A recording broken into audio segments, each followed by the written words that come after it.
अस्सलाम वालेकुम स्टूडेंट्स। आइल्स रीडिंग के अंदर फिल इन द ब्लैंक्स एक बहुत इंपॉर्टेंट टॉपिक होता है। एकेडमिक रीडिंग हो या जनरल ट्रेनिंग रीडिंग हो, तो मैं आपको बताऊंगा कि इसको किस तरीके से आपको सॉल्व करना होता है। For example, this is a question: for what period of time has hearing loss in school children been studied in New Zealand? What period of time, what we are looking for. आपको सबसे पहले ये देखना होता है कि आप क्वेश्चन के अंदर ढूंढ क्या रहे हैं। Like what is the demand of the question, answer में आप क्या ढूंढ रहे हैं। Demand of the question is what period of the time has hearing, ठीक है, loss in school children been studied, कितने अरसे के लिए स्टडी किया गया है, ठीक है। अब जो टाइम है, पीरियड ऑफ टाइम है, वो आपके आवर्स भी हो सकते हैं, वो आपके डेज भी हो सकते हैं, वो आपके वीक्स भी हो सकते हैं, मंथ्स भी हो सकते हैं, ईयर्स हो सकते हैं, डेकेड्स हो सकते हैं, सेंचुरी हो सकती है। That is time. हमने अब जो स्टेटमेंट से ढूंढना है, तो हमने टाइम ड्यूरेशन ढूंढना है। The New Zealand ministry of the health has found from research carried out over 2 decades। अब ये 2 decades जो है ना आपका, दैट इज़ योर टाइम, ठीक है। That 6 to 10% of the children in that country are affected by hearing loss. अगर percentage of children की बात होती फिर वो था 6 to 10, पीरियड ऑफ टाइम की बात हो रही है तो it is 2 decades and you will be writing here 2 decades,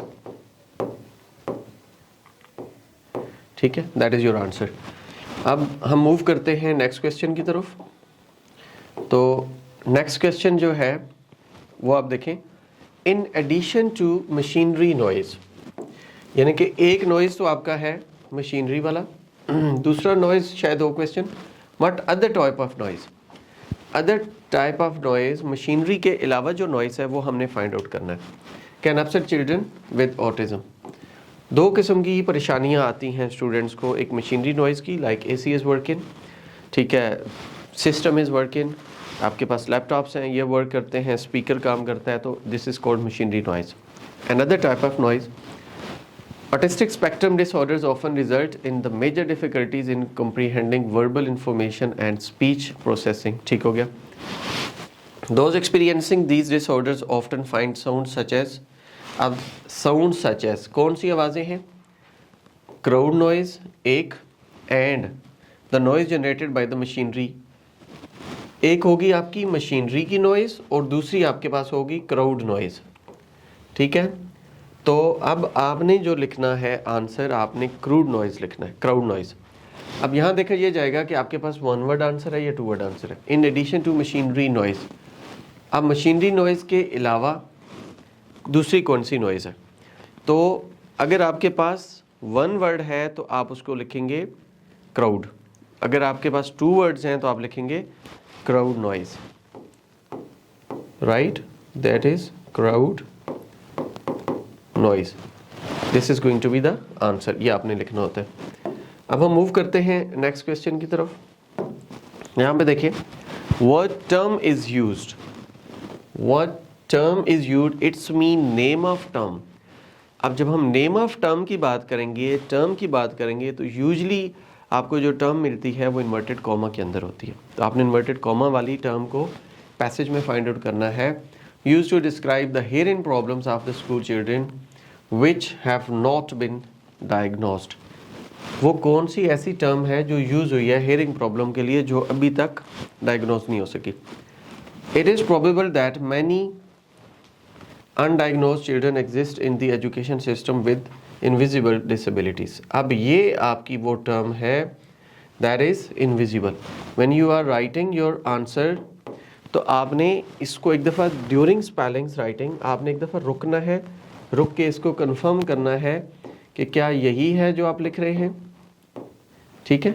then you would be moving on, that is invisible, this is your answer। अब हम मूव करेंगे अगले क्वेश्चन की तरफ।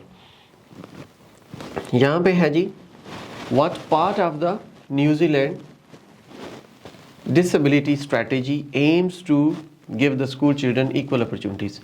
What part of the New Zealand disability strategy, यानी कि उनकी कोई पॉलिसी है, उनकी कोई स्ट्रैटेजी है, उसका कोई पार्ट है।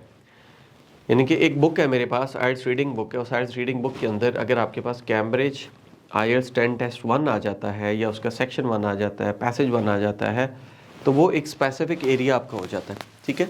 What part of the New Zealand disability strategy aims to give school children equal opportunities, वो कौन सा पार्ट है वो हमने यहाँ से देखना है।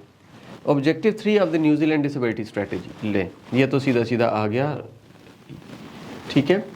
Is to provide the best education for disability disabled people by improving the education so that all the children youth. अब उसने ना बिल्कुल क्लियरली शुरू में ही बता दिया है objective 3 of the New Zealand disability strategy, New Zealand disability strategy ये देखें, और objective 3 of the New Zealand disability strategy.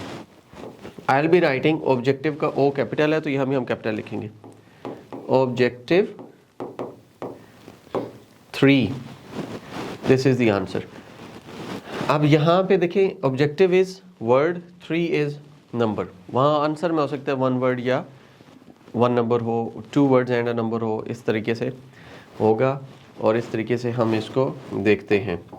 तो इसके बाद हमारे पास क्वेश्चन नहीं है, यही हमारे पास क्वेश्चन था। These are fill in the blanks, this is the best way to do the fill in the blanks, ठीक है। आपको अगर ऑनलाइन प्रिपेयर करना है, अपने हमारे साथ क्लासेस लेनी है तो आप ज़रूर हमें ज्वाइन करें। ये शाल इंग्लिश हाउस में ऑनलाइन सेटअप स्टूडियो से है। फिजिकल क्लासेस के लिए आप हमारा सेंटर ज्वाइन कर सकते हैं। We are offering IELTS, physical classes online, PT, spoken English, language search, Duolingo, Oxford, सारे कोर्सेज हैं जितने भी इंग्लिश प्रोफिशिएंसी कोर्सेज हैं। Apart from that we have started education consultancy services, so you can join us. और जनवरी intake तो आप समझें कि ऑलमोस्ट फिनिश हो गया है। आप नेक्स्ट जो इनटेक है आपके पास फेब, मार्च, अप्रैल हो या मेजर इनटेक सितंबर वाला हो, उसमें आप जो है ना हमें ज़रूर विज़िट कीजिएगा। Thank you so much, take care, अल्लाह हाफिज़।